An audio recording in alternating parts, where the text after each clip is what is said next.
नमस्कार, दूरदर्शन समाचार के विशेष कार्यक्रम में आप सभी का स्वागत है। मैं हूं अजीत द्विवेदी। दर्शकों, वित्त मंत्री निर्मला सीतारमण ने 2023-24 का केंद्रीय बजट प्रस्तुत कर दिया है और इस बजट में बहुत सारे ऐसे प्रावधान किए गए हैं जो कि आम लोगों को राहत देने वाले हैं। साथ ही बजट में कोशिश की गई है कि एक किसान से लेकर जो इंडस्ट्रियलिस्ट है, जो इंडस्ट्री है, उसको भी बड़ी राहत दी जाए और तमाम मोर्चे पर कोशिश की गई है, चाहे वो शिक्षा का क्षेत्र हो, चाहे महिलाओं से संबंधित चीज़ें हों, चाहे वो आम करदाता हो, उसको भी बड़ी राहत देने का प्रयास किया गया है। इसलिए हम इसे राहत का बजट कह सकते हैं और इसी विषय पर आज हम बात करेंगे कि बजट में क्या क्या प्रावधान है और किस तरीके से आम लोगों को इससे राहत मिलेगी। खासतौर पर युवाओं और महिलाओं को किस तरीके की राहत, किस तरीके का विकास का रोडमैप जो है ये बजट तय कर रहा है, इस पर हम बात करेंगे। हमारे साथ दो खास मेहमान मौजूद हैं। हमारे साथ हैं संजय वर्मा जी हैं जो कि कर सलाहकार हैं और एडवोकेट भी हैं। साथ ही जयश्री नायर जी हैं जो कि सदस्य हैं फिक्की की और एएनजीसी इंडिया प्राइवेट लिमिटेड की वो डायरेक्टर हैं और उसकी हेड हैं। आप दोनों का बहुत बहुत स्वागत है। नमस्कार। सबसे पहले अगर हम बात करें, संजय जी आपसे शुरुआत करते हैं। आप टैक्स कंसल्टेंट हैं और टैक्स एडवोकेट भी हैं। आप जब भी बजट आता है तो सबकी नजरें होती है कि इस बार जो टैक्सेशन का स्लैब क्या होगा, कहां तक जाएगा, और इस बार 7 लाख तक का कर दिया गया है कि वहां तक कर की छूट जो है वो दी गई है। थोड़ा इसको समझाइए कि ये कितना महत्वपूर्ण है और करीब 8 साल बाद जो है इसमें इतना बड़ा बदलाव हुआ है। जैसा कि ये बजट हमेशा आता है तो हमारे सबसे पहले, जैसा आपने बोला कि हमारे सबसे पहले जी इसी बात पे नजर रहती है कि हमें टैक्स में क्या बेनिफिट मिला। जी अगर हम उसको टैक्स बेनिफिट को देखेंगे तो इससे पहले तक दो रेजिम होते थे। पहला ओल्ड स्कीम कहलाता था, दूसरा न्यू स्कीम कहलाता था। अब इन्होंने इस बार जो किया है न्यू स्कीम में चेंज किया है, ओल्ड स्कीम को टच नहीं किया है। न्यू इनका ज्यादातर इस बात पे फोकस है कि न्यू स्कीम लोग एडॉप्ट करें। पहले जैसे होता था कि अगर हम बाय डिफॉल्ट आप करते हैं तो हमारी ओल्ड स्कीम पे ही हम रहते थे, लेकिन जैसे जैसे अब उनको ऐसा लगा शायद कि उतना प्रॉपर रिस्पांस नहीं मिल पाया ओल्ड स्कीम न्यू स्कीम को, तो अब इन्होंने ये किया है कि इस स्कीम को टच करके ज्यादा बेनिफिट दिया। उसके हिसाब से 7 लाख रुपए तक की अगर आपकी इनकम है तो आपको टैक्स नहीं लगेगा जी, और बाय डिफॉल्ट वही स्कीम आपकी चलेगी।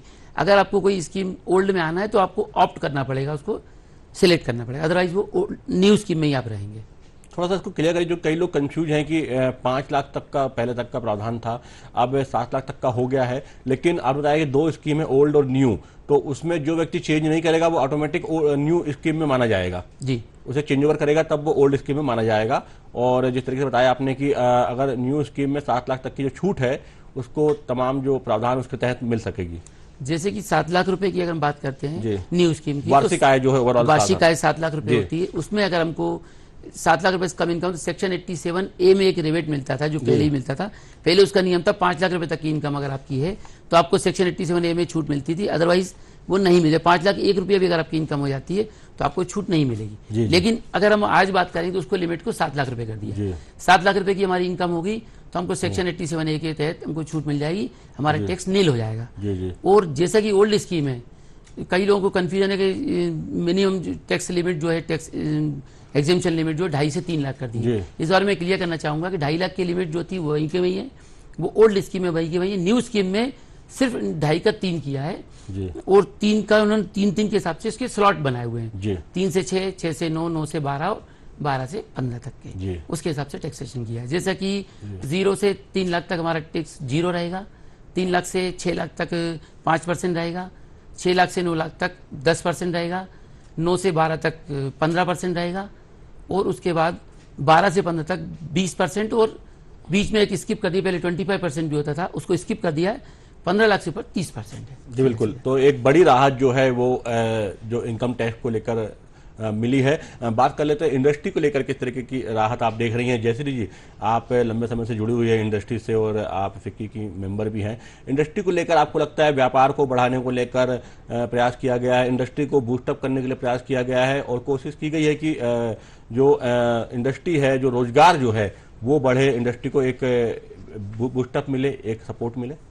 हाँ जी, इंडस्ट्रीज के लिए बहुत बड़ा योगदान है कि करीब करीब CGTMS का एक जो प्लान चल रहा था उसको और एनहांस किया गया और बढ़ाया गया है। करोड़ों रुपए उसमें लगाए जा रहे हैं कि इंडस्ट्री वाले और आगे आए। और जैसे पहले कुछ इंडस्ट्रीज थे जिनमें कि उनको पार्टनरशिप या डिसबर्स उन्होंने शेयर होल्डर्स को कम किया था और उनके केसेस बहुत लंबे समय तक पेंडिंग चल रहे थे, उनके लिए भी ऐसी राहत दी गई है कि वो अभी भी उस चीज को आगे लाके बिना पेनल्टीज के साथ उसको चेंजेस कर सकते हैं। तो वो एक बहुत बड़ी राहत होगी। और इसके अलावा जो एक बॉर्डर द स्टेट्स, सारे बॉर्डर्स लिए गए हैं अपने भारत के, और उसमें हमने लाइवलीहुड का प्लान किया है। और एक जो प्लान बनाया गया है कि कौशल के साथ सम्मान करेंगे। तो ये जो छोटे उद्यमी भी आए थे जिसमें कि मिलेट्स पे फोकस है, इंडस्ट्रीज पे फोकस है, बैटरीज पे फोकस है, और हम जैसे कह रहे थे कि भारत में ही सारी चीजें मैन्युफैक्चर किया जाए ताकि निर्माण हो, ताकि भारत आगे बढ़े। तो एक्सपोर्ट्स पे ड्यूटी बढ़े हैं तो मतलब ये है कि हमारे भारत में जो उत्पादन था वो बढ़ेगा। जब ये उत्पादन बढ़ेगा तो बट नेचुरल है कि हमारे यहाँ के सारे उद्यमी बढ़ेंगे आगे। जी, 47 लाख युवाओं के लिए pan India national apprenticeship scheme जो है वो शुरू की गई है। इसको किस तरह, क्योंकि कहीं ना कहीं अप्रेंटिसशिप का सीधा संबंध इंडस्ट्री से होता है, रोजगार से होता है, तो आपको लगता है कि एक स्किल्ड मैन पावर जो है और एक ट्रेंड मैन पावर जो है वो इंडस्ट्री को मिलेगा, जिसकी की काफी कमी इंडस्ट्री महसूस कर रही थी काफी दिनों से? हाँ, एक स्किल्ड मैन पावर के लिए आज एक इलेक्ट्रिकल काम करने वाला हो या मैकेनिकल काम करने वाला, स्किल्ड आर्टिजन या स्किल्ड ट्रेनीज नहीं मिल रहे थे। तो ये जो प्रावधान बनाया गया है कि सारे सरकारी ITIs को और टेक्निकली स्किल्ड किया जाएगा ताकि नए स्किल इंडिया के तहत इनको आगे बढ़ाया जाए, जिसमें कि डेवलपिंग और रीस्किलिंग और अपस्किलिंग जो किया जाएगा वो एक बहुत बड़ा योगदान रहेगा कि MSME जितने हैं उनको स्किल्ड लोग मिलेंगे और रोजगार ज्यादा बढ़ेगा भारत में। बिल्कुल, रोजगार ज्यादा बढ़ेगा। संजय वर्मा जी, आप लगातार आप भी नजर रखते हैं इंडस्ट्री पे, आप भी नजर रखते हैं कि टैक्सेशन को लेकर आप लगातार काम करते हैं। अगर हम बात करें कुछ बड़ी बातें आपको जो लगती है इस बजट में, जो आपको लगता है कि पिछले कुछ वर्षों में देखने को नहीं मिली है, ऐसे कुछ बदलाव, ऐसी कुछ बड़ी बातें आपको क्या लगी? अगर हम इस तरह से देखते हैं कि बड़ी बातें क्या रही या क्या बदलाव हुए, तो जैसे कि स्टार्टअप्स को इन्होंने सबसे बड़ा युवा वर्ग के लिए, अगर हम बात करें शुरू से, तो पहले स्टार्टअप्स में काफ़ी प्रॉब्लम्स आती थी आज से कुछ साल पहले, लेकिन अब जिस तरह से उन्होंने छूट स्टार्टअप्स को देना शुरू करी है, जो मार्च 2023 तक थी उसको बढ़ा के मार्च 2024 तक के लिए उसको छूट को कर दिया है। प्लस एक चीज़ और करिए कि अगर हम कोई नया बिजनेस स्टार्ट करते हैं तो पहले अलग अलग डेस्क पे जा जाके हमको रजिस्ट्रेशन कराना, अलग अलग प्रोसेस होता था, काफ़ी कुछ उसके लिए प्रॉब्लम्स होती थी। उन्होंने सिंगल डेस्क सिस्टम बना दिया। और अगर ऐसी बात करते हैं रजिस्ट्रेशन के लिए या कुछ भी परमिशन लेने की, तो एक जगह से हम परमिशन लेके हम अपना स्टार्टअप उसको बिजनेस को स्टार्ट कर सकते हैं। प्लस कई जगहों पर जैसे कि हम जो एक होता है KYC का सिस्टम था, KYC में कई डॉक्यूमेंट्स लगते थे। KYC में जो जिस तरह के डॉक्यूमेंट लगते थे उसको अब सिर्फ एक पैन कार्ड को ही KYC के लिए पर्याप्त माना जाएगा, उससे आपको अलग से कोई डॉक्यूमेंट देने की जरूरत नहीं पड़ेगी। बिल्कुल। जयश्री जी, आप क्या देख रही हैं और बड़ी बातें जो आपको इसमें अगर हम युवाओं की बात करें तो ये था कि अमृत पीढ़ी, जिसमें कि इस बार के बजट में बोला कि अमृत काल की ओर हम जा रहे हैं, तो अमृत पीढ़ी है जिसमें कि प्रधानमंत्री कौशल विकास योजना 4.0 को चालू किया गया। जब हम प्रधानमंत्री कौशल विकास योजना की बात कर रहे हैं तो योजनाओं में सारे इंडस्ट्रीज की पार्टनरशिप है, कोर्सेज को अलाइन किया गया, IITs को आगे बढ़ाया गया है, रोबोटिक्स, AI बेस्ड और IoT, 3D प्रिंटिंग, इन सब के लिए आगे बहुत सारे ओपनिंग दिए गए हैं ताकि ये आगे बढ़े। स्किल इंडिया प्लेटफॉर्म पे ऑनलाइन और डिजिटल प्लेटफॉर्म को आगे बढ़ाया जाएगा, जैसे कि skill based training, formal training, जिसको कि स्किल बेस्ड फॉर्मल ट्रेनिंग होगा। MSMEs के साथ इनको टाई अप किया जाएगा। तो जैसे युवाओं को ट्रेनिंग दे दिया गया, आगे बढ़ाते हैं, तो बहुत सारे ऐसे अपॉर्चुनिटीज मिलेंगे कि वो अपने आप को नए युवा हैं, नए रोजगार और जो अमृत पीढ़ी है उसकी ओर अग्रसर होते चलेंगे। बिल्कुल। अगर किसानों की बात की जाए, किसानों का काफी हमेशा मुद्दा रहता है और किसानों को लेकर काम करने की बात की जाती है और लगातार सरकार काम कर भी रही है। इस बजट में क्या बड़ा देख रहे हैं आप किसानों के लिए? किसानों के लिए जैसा उन्होंने एक मोटे अन्न योजना, अगर आप समझ उसको मिलेट्स जो मोटे अनाज के लिए, अभी तक क्या प्रॉब्लम होती थी कि अनाज, किसानों का अनाज प्रॉपर बिक नहीं पाता था। अगर बिकता था तो बिचौलिए जो है उसको अपना कमीशन के चक्कर में उनको कम रेट मिलता था, मार्केट में पब्लिक को महंगा रेट मिलता था। अब जो ये योजना लाए, जिस तरीके से वो लेकर आए, उसमें बेनिफिट ही मिलेगा, बिचौलियों का कम से कम होता जाएगा और किसानों को जो रेट अगर वो बेचते हैं तो किसानों को ही रेट मिलेगा, पब्लिक को भी ऑब्वियसली कम रेट पे मिलेगा। बिल्कुल। और एग्री स्टार्टअप की बात की गई है, 1 करोड़ किसानों को मदद का इसमें प्रावधान है। एग्री स्टार्टप की स्टार्टअप हो जो एग्रीकल्चर से जुड़े हुए हों, किसानों से जुड़े हुए हों, ऐसे स्टार्टअप को बढ़ावा देने की बात की गई है। जैसे ही आपको लगता है कि इससे किसानों को ग्रास रूट पे फायदा होगा और जो कहीं ना कहीं एक बात की जाती है उनकी आय, किसानों की आय बढ़ाने को लेकर या किसानों को तमाम सहूलियतें जो है वो सही दाम पर सही समय पर मिले, इसको लेकर जी, एग्रीकल्चर के या कृषि के संबंधित इस बार के बजट में बहुत सारे ऐसे प्रावधान किए गए हैं जिसमें कि किसान अपने आप को बहुत आगे तक, जो किसानी करते हैं और कहते हैं कि हमें बराबर आमदनी नहीं हो रही, तो 2.37 लाख करोड़ का डायरेक्ट पेमेंट बढ़ाया गया, 1.63 फार्मर्स को दिया जाएगा, जो कि वीट और पैडी के प्रोक्योरमेंट के लिए होगा। मतलब अगर वो परचेज कर रहे हैं, वो खरीदी हो रही है, तो एक बहुत बड़ा लाभ मिल रहा है। केमिकल फ्री ऑर्गेनिक चीजों को बढ़ावा करने के लिए, बढ़ोतरी करने के लिए भी जो गंगा के किनारे जो 5 किलोमीटर के कॉरिडोर बनाई गई है, उसमें बहुत सारे प्रावधान दिए गए कि आप उसमें करते हैं तो उसमें और ज्यादा एक्सपोर्ट के लिए गुंजाइश रहेगी। फिर नाबार्ड को और फैसिलिटेट करने का प्रावधान बना दिया गया है कि नाबार्ड किसानों को और ज्यादा फंडिंग और ट्रेनिंग दोनों ही चीजें प्रोवाइड करेगा। फिर किसान ड्रोन्स, जो कि खेती का आकलन करना, उनका रिकॉर्ड्स को डिजिटलाइज करना और जो खेतों में पेस्टिसाइड डलता था उसको कम करके ऑर्गेनिक पेस्टिसाइड्स को भी स्प्रिंकल करना, ये एक किसान के लिए सीधा सीधा अपने प्रोडक्ट को या अपने प्रोड्यूस को या अपने खेती को बढ़ोतरी करने के लिए एक बहुत अच्छा कदम रहेगा। क्योंकि एक किसान हमेशा केमिकल को ज्यादा इस्तेमाल करता है तो वो खुद अपने सेहत पे भी असर डालता है। बिल्कुल यही चीज होगा कि इसमें फिर युवा जो उद्यमी होंगे, जो युवा किसान हैं, वो भी उसमें अग्रसर तरीके से हिस्सा लेंगे।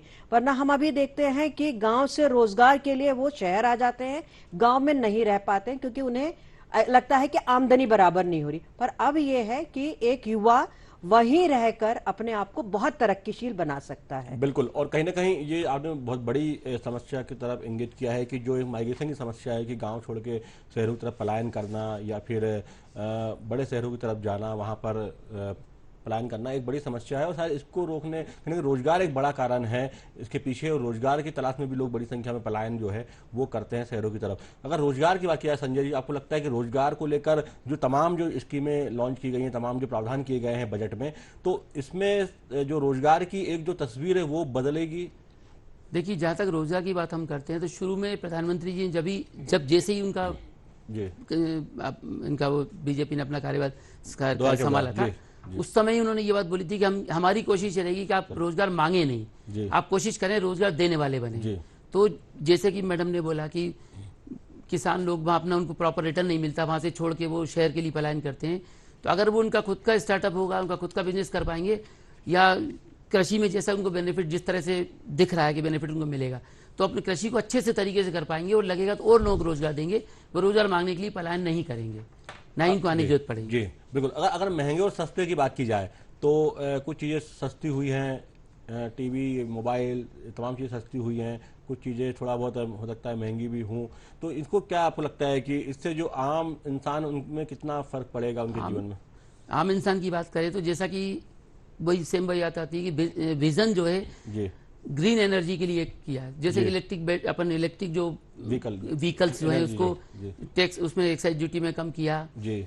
बाकी सिगरेट पे बढ़ाया जैसे जी। तो सिगरेट ठीक है, सिगरेट जरूरत है लोगों की, लेकिन ऐसा नहीं लगता कि उस पर टैक्स कम करके तो लोगों को उसके लिए बढ़ना चाहिए और इसको बढ़ना चाहिए, लगे तो उसको खत्म करना चाहिए जहाँ तक हो सके। तो इस तरह की चीजों का अगर कम किया तो उससे मेरे ख्याल से तो गलत नहीं है हमेशा। जी बिल्कुल, तो ये हमेशा कोशिश की गई है कि मतलब जो अति आवश्यक वस्तुएं हैं, जो रोजमर्रा की जरूरतें हैं इंसान की, उनमें उनको कंट्रोल में रखा उनको जाए, कंट्रोल, उस नियंत्रण में पर रखा जाए। एक्साइज ड्यूटी कम करा, उस पर सब्सिडी जहाँ तक दे सकते दिया, टैक्स को कम करने की कोशिश की गई। जैसे जी आपको लगता है कि महंगाई में क्या फर्क पड़ेगा इस बजट के आने के बाद से, क्योंकि मार्केट थोड़ा सा ऊपर डाउन, अप एंड डाउन हुआ, आपको लगता है ओवरऑल महंगाई को कंट्रोल करने में कितना कारगर साबित होगा ये बजट?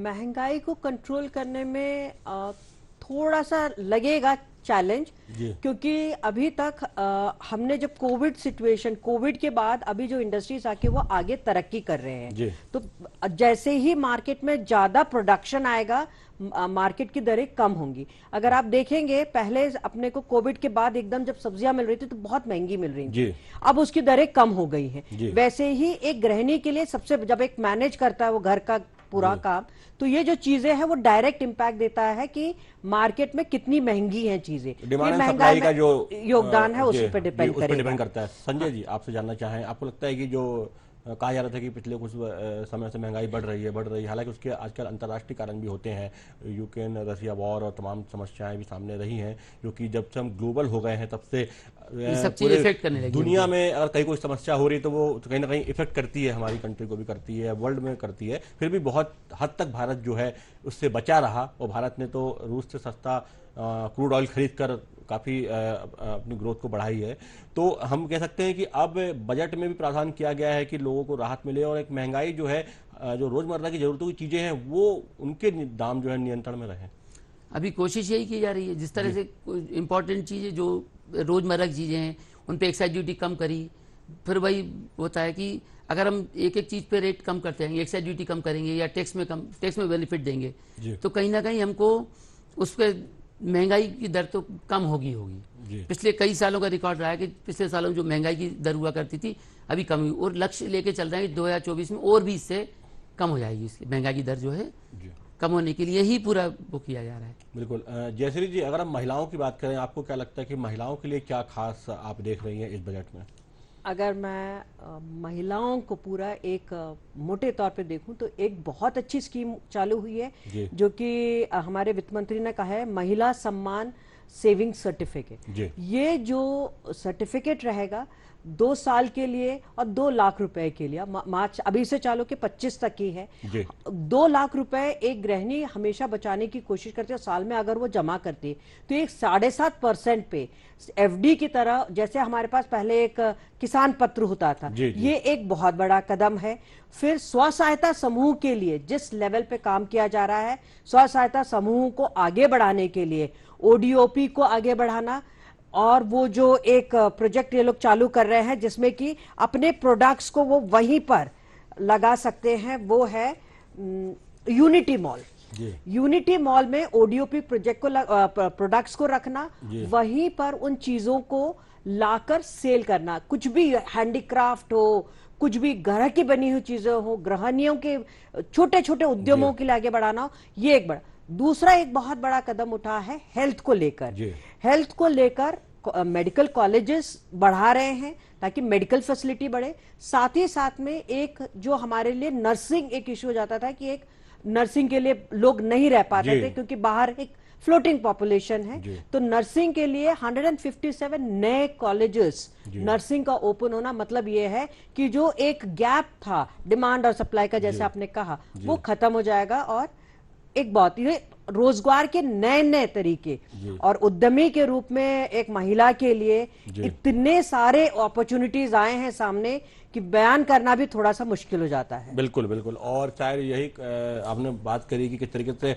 हेल्थ और एजुकेशन, क्योंकि नर्सिंग कॉलेज खुलेंगे तो एक हेल्थ से जुड़ा हुआ है और वो एजुकेशन से भी जुड़ा हुआ है, दोनों चीजें साथ में है वो। और बजट में भी काफ़ी बढ़ोतरी की गई है, काफ़ी प्रावधान किया गया, यूजीसी को भी काफ़ी अच्छा बजट दिया गया है, जिससे कि जो शिक्षा और शोध जो है वो लगातार चलते रहें, और उच्च शिक्षा के क्षेत्र में खास तौर पे जो है बड़ा एक परिवर्तन जो है वो देखने को मिले, बड़ा बदलाव देखने को मिले। अगर हम देखें संजय जी, पिछले कुछ वर्षों से बजट आप लगातार देख रहे हैं, आप लगातार उसका एनालिसिस कर रहे हैं, आपको लगता है कि क्या बड़े बदलाव आप देख पा रहे हैं पिछले कुछ वर्षों के बजट में और इस बार का जो बजट है 2023-24 का?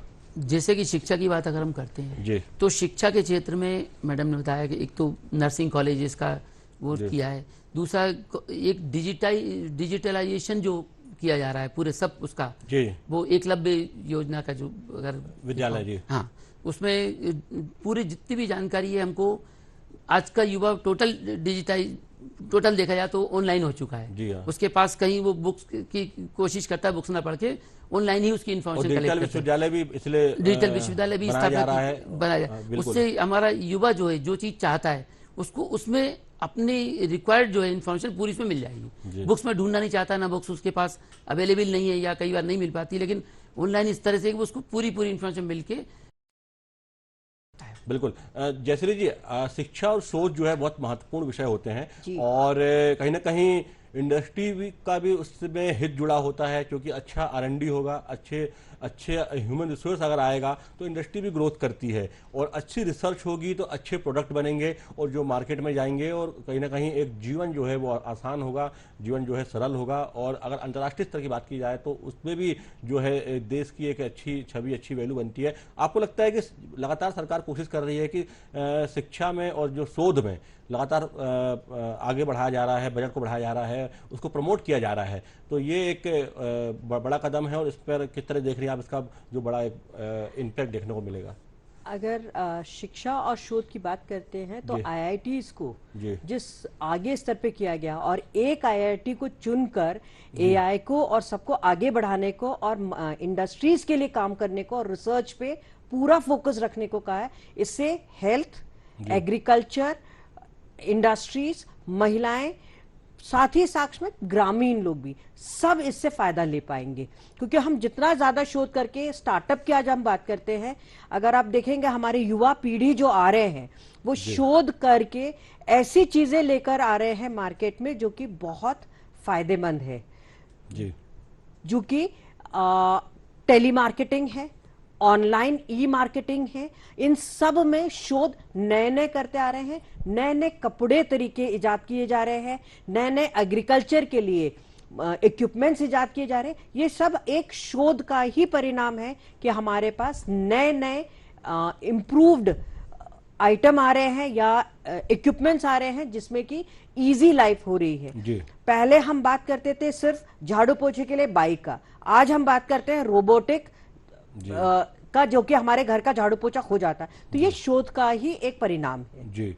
तो कहीं ना कहीं शिक्षा और सोच से इंडस्ट्री भी डायरेक्ट बिल्कुल होती है और उसका और बड़ा बदलाव जो है वो देखने को मिलता है। खासतौर पर रिसर्च के मामले में अगर हम बात करें तो हमने देखा है कि कई ऐसी रिसर्च हुई है पिछले कुछ वर्षों में जिनने की जीवन पूरा बदल के रख दिया है, पूरा इंडस्ट्री का पूरा मैन्युफैक्चरिंग सिस्टम जो है पूरा बदल के रख दिया है। हम बात करें अगर इलेक्ट्रिक व्हीकल की बात की आपने और ग्रीन एनर्जी की बात की, उस पर फोकस किया जा रहा है और ग्रीन एनर्जी को बढ़ाने की बात की जा रही है, पॉल्यूटेड व्हीकल को हटाने की, जो ओल्ड पॉल्यूटेड व्हीकल है उनको हटाने की बात भी की जा रही है। आपको लगता है पिछले अगले कुछ वर्षों में भारत को आप लोग कहाँ देख रहे हैं ग्रीन एनर्जी के मामले में और इलेक्ट्रिक व्हीकल्स के मामले में? क्योंकि जिस तरह लगातार R&D रिसर्च एंड डेवलपमेंट चल रहा है और लगातार सरकार भी कोशिश कर रही है प्रमोट करने की, तो आपको लगता है और बजट में भी सपोर्ट किया गया है इस इनिशिएटिव को, तो किस तरह देख रहे हैं संजय जी? जैसा कि शुरू पहले होता था, आज से 5 साल पहले या और उससे पहले, कि हम पेट्रोल और डीजल पे टोटल डिपेंड थे जी। अरब कंट्रीज से या जहां से भी पेट्रोल डीजल हमको मिलता था, अगर उनके रेट वहां से जरा से भी बढ़े हम उन पे डिपेंड टोटल इस तरह से, अगर रेट बढ़ा तो हमारे रेट बढ़ जाता था, या उनका क्राइसिस हुआ तो हम लोग परेशान हो जाते थे। तो इस बात पे फोकस किया गया कि हम इस तरह से रहा है कि हम डीजल और पेट्रोल या उस चीज को हमारे को सबसाइड हो जाए, हम इलेक्ट्रिक व्हीकल जितनी ज्यादा से ज्यादा इलेक्ट्रिक व्हीकल हमारे पास रहेंगी हम उस पर डिपेंडेंसी हमारी कम होगी। बिल्कुल। और इसके अलावा अगर देखा जाए तो जी जी बताएं, पॉल्यूशन के पॉइंट ऑफ व्यू से भी देखें तो पॉल्यूशन भी हमारा कम हो रहा है। जी बिल्कुल, पॉल्यूशन भी कम होगा। जैसे जी जैसे हम बात कर रहे थे कि बिल्कुल क्रूड ऑयल जो होता था वो कहीं ना कहीं ना सिर्फ हमारी एक विदेशी पूंजी भंडार का एक बहुत बड़ा हिस्सा उसमें जाया करता था, इंटरनेशनल डिप्लोमेसी को भी कंट्रोल करता था, प्रभावित करता था। हमने देखा है पिछले वर्षों में और अभी भी देख रहे हैं हम कि किस तरीके से इंटरनेशनल डिप्लोमेसी जो है, ओपेक कंट्री हैं वो अपने हिसाब से काम करती हैं, अपना दबाव समूह उनका अपना प्रेशर ग्रुप है, तो ये भी कम होगा, प्रदूषण भी कम होगा और सस्ता भी होगा और आसान भी होगा। उसके लिए प्रयास किए जा रहे हैं और आपको लगता है कि अगले कुछ वर्षों में तस्वीर बदलने वाली है जयश्री जी? जी बिल्कुल, क्योंकि इस बार एक एडिशनल बजट एलोकेशन किया गया है 19,500 करोड़ का, जो कि प्रोडक्शन लिंक इंसेंटिव होगा, मैन्युफैक्चरिंग जो कि एफिशिएंसी होगा सोलर मॉड्यूल्स के ऊपर, और गोल है कि 280 GW of install power plants, solar के पावर प्लांट्स, जिसमें कि हम बहुत ज्यादा प्रमोशन कर रहे हैं। और जो 5 to 7% का इंक्रीज दिया गया है बायोमास पैलेट्स के ऊपर, जो कि हम कोयला इस्तेमाल करते थे उसको कन्वर्ट करना, क्योंकि कोयला कम हो रहा है, तो बायोमास के जो पैलेट्स है इनको यूज करके आगे बढ़ने के लिए, जिसमें कि बताया गया है कि CO2 की जो सेविंग है वो 38 MMT हो जाएंगे एनुअली, जो कि एक बहुत बड़ी राहत होगी। जो कि हम बाहर अगर निकल के देखते हैं तो कई बार पोल्यूशन इतना ज्यादा होता है कि लोगों के आंख जलते हैं या इरिटेशन होती है, ब्रीदिंग प्रॉब्लम्स हो जाती है, तो ये बहुत बड़ा पहल होगा। दूसरा होगा एक्स्ट्रा इनकम मिलेगा फार्मर्स को इससे, क्योंकि जॉब अपॉर्चुनिटीज लोकल वालों को मिल रहे हैं। अपार्ट फ्रॉम दैट, जितने भी जो खेत जलते थे, आपने देखा होगा अभी जैसे गेहूं कट जाएगा तो उसका पराली जला देते हैं, अब पराली को लोग खरीद रहे हैं, पराली को लोग खरीद के उसके ब्रिकेट्स बना रहे हैं, जो कि एक बहुत बड़ा बदलाव है। पराली का धुआं खत्म होता है और ब्रिकेट से हमारा कोल का दूसरा एक यूटिलिटी मिल जाता है। और 4 जो पायलट प्रोजेक्ट्स जो चालू हो रहे हैं वो है कोल गैसिफिकेशन को लेकर, गैस कोल को कन्वर्ट, और दूसरा फाइनेंशियल सपोर्ट दिया गया है SC/ST के और शेड्यूल्ड ट्राइब्स को, जिसमें कि एग्रो फॉरेस्ट्री को वो बढ़ावा दे रहे हैं। तो ये सारा पहल है कार्बन और पोल्यूशन को कम करके हमारी नेचुरल रिसोर्सेज को आगे बढ़ाने के लिए। बिल्कुल, तो हम कह सकते हैं कि एक समावेशी सर्वव्यापी एक ये बजट है अपने आप में, और ये हम कह सकते हैं कि ये एक तरह से सभी को राहत देने वाला बजट है। सभी को टच किया है इस बजट ने, लगभग ऐसा देखा जाए तो हर वर्ग को टच किया है, हर वर्ग की इसमें चिंता की गई है, हर वर्ग को जो है आगे बढ़ाने का, राहत देने का काम इस बजट में किया गया है, और इसके परिणाम भी लगातार जो है वो देखने को मिलेंगे। और आज के इस कार्यक्रम में इतना ही। मैडम आपका बहुत बहुत धन्यवाद। संजय जी आपका भी बहुत बहुत धन्यवाद, बहुत अच्छी चर्चा रही आज आप लोगों के साथ। और बस आज के कार्यक्रम में इतना ही, फिर मिलेंगे किसी विषय के लिए, तब तक के लिए पूरी टीम को दीजिए आज्ञा। नमस्कार।